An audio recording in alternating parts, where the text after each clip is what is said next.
manager aussi, comme cela. Et je trouve que c'est la meilleure façon d'approcher l'exigence du luxe. Parce que le luxe, c'est l'économie de la qualité. Contrairement à l'économie du low cost qu'on a évoqué tout à l'heure, qui est une économie du renoncement. C'est une économie de qualité accessible à tous. Moi, je n'avais pas les moyens du luxe. Mais mon grand-père disait déjà, j'ai pas les moyens d'acheter pas cher. Or, c'était un ouvrier zingueur. J'ai pas les moyens d'acheter pas cher. Il achetait 2 costumes par an, un pour travailler, un pour le dimanche. Et il les prenait dans une marque qui s'appelait Adolphe Lafont, parce que c'était fabriqué en France et réparé en France. Et ça, c'était une de ses forces. Donc, quand on parle de cette économie du luxe, elle est accessible.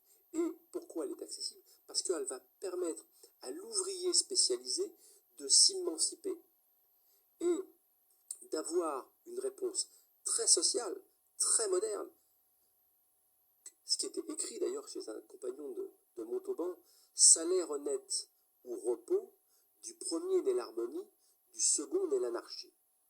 Et du jour où on paye les gens pour leur montée en compétences, pour leur savoir-faire, ça c'est l'économie du luxe. Aujourd'hui, aucun grand groupe du luxe ne saurait se passer d'une petite main, voire ils sont obligés de recréer leurs écoles pour faire ça, parce qu'aujourd'hui, je suis très fier quand je vois une marque française au Japon, en Chine, aux États-Unis, vendre une robe entre 5 et 15 000 euros ou un costume entre 5 et 15 000 euros, je dis waouh, c'est français, c'est ça la force de l'artisanat français.